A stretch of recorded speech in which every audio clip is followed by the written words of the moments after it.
Welcome to Luca and Miguel. Enjoy the video. You begin by preparing a confined environment so dependencies do not leak. Create a venv and activate it. Install Python 3.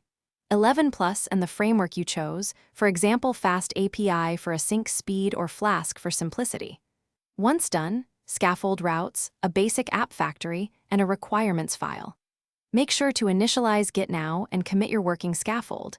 This saves time and gives you a rollback point. You will iterate from this reproducible baseline. You now implement the core.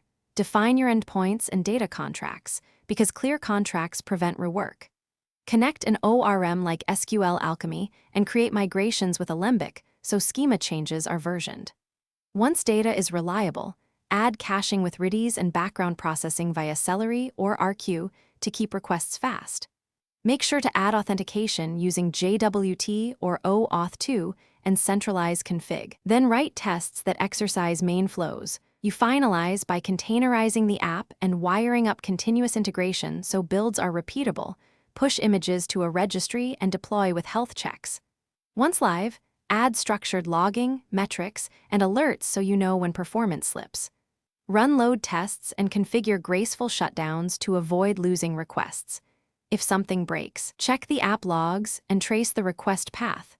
Correlate request ID across services to isolate the failing component quickly, then roll back if needed. Thanks for watching and please subscribe. It's the best investment you'll ever make.